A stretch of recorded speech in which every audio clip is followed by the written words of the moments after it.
Bonjour à tous, avec une nouvelle séance de biostatistique. Notre cours aujourd'hui est la probabilité, ou bien plus précisément l'introduction au calcul des probabilités. Donc, on va commencer. Notion d'épreuve, l'événement et la probabilité. L'épreuve ou bien l'expérience est un ensemble de conditions précises caractérisant un processus à la suite duquel l'événement est réalisé ou non. Donc, une expérience est une formule de conditions qui nous permettent de connaître est-ce que notre événement est réalisé ou non.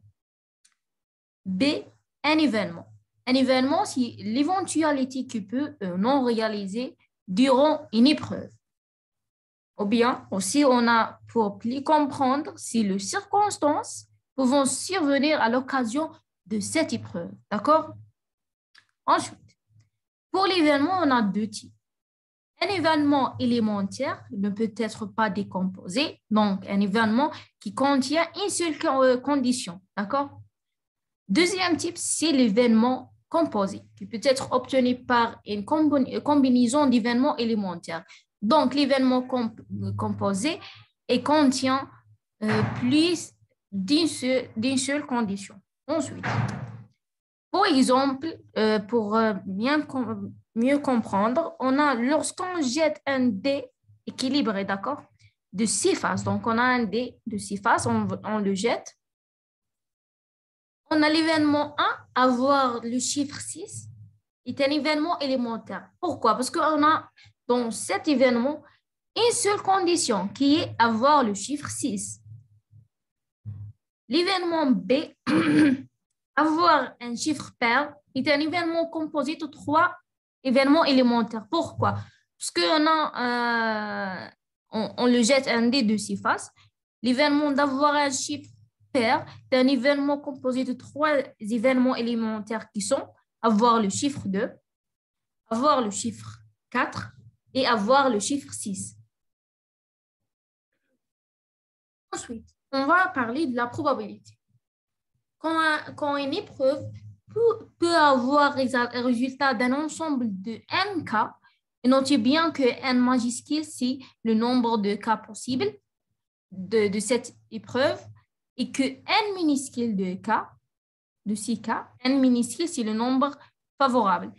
Que n minuscule de 6 cas sont favorables à un événement A, alors la probabilité que A se réalise, on a la formule générale est P est égal à le nombre de cas favorables qui est n minuscule sur le nombre de cas possibles qui est n majuscule. Donc, pour calculer la probabilité d'événement A, on a P de A est égal à n minuscule sur n majuscule. D'accord? Donc, on va travailler pour connaître l'intervalle qui est P de A est coincé entre deux nombres qui sont. On a premièrement n minuscule qui est le cas favorable d'un événement et coincé entre 0 et n qui est le cas possible. On va diviser la formule en les cas possibles, donc en 1. On a n minuscule sur n est coincé entre 0 et 1. n minuscule sur n est quoi? Et le P de A, la probabilité de A. Donc, P de A est coincé entre 0 et 1. D'accord? Et donc, notre résultat est quoi? L'intervalle de P de A est entre 0 et 1. C'est impossible de trouver une probabilité avec 2,5 ou 3 ou je ne sais pas. Donc, la probabilité en général est coincée entre 0 et 1. Ensuite, par exemple, on a quelle est la probabilité d'avoir un pile en lançant une pièce de monnaie bien équilibrée. Donc, on a une pièce de monnaie équilibrée avec une pile et une face. L'expérience aléatoire, c'est jeter une pièce de monnaie équilibrée. L'événement 1, obtenir la pile. Comment on va le calculer cette probabilité? On a P de A est égal à n, c'est le cas favorable de notre épreuve. Sur le n majuscule, c'est le cas possible de notre épreuve. Donc, le cas possible, on a deux cas. soit obtenir une pile, soit obtenir une face. Donc, c'est 1 sur 2 qui est égal à 0,5. L'événement contraire, certitude et impossible. L'événement contraire. Si A est un événement quelconque, alors l'événement contraire qui est noté P de A bar est égal à 1 moins P de A. C'est une formule. Essayez de la retenir. On a l'événement impossible. Si le cas favorable d'un événement A est nul, on a P de A est égal à N, le cas favorable sur le N des cas possibles. Donc, si 0 sur N est égal à 0. Donc, l'événement A dit un événement impossible. Ensuite, l'événement certain ou bien l'événement certitude. Si le nombre de cas favorables de notre événement A est égal à la nombre de cas possibles, donc N minuscule est égal à N majuscule, on a P de A est égal à 1. Ce événement est dit un événement certain ou certitude. Ensuite, le théorème de probabilité totale. On a deux événements, A avec un nombre de cas favorables N1, B, un événement avec nombre de cas favorables N2. Ce sont indépendants, disjoints. D'accord?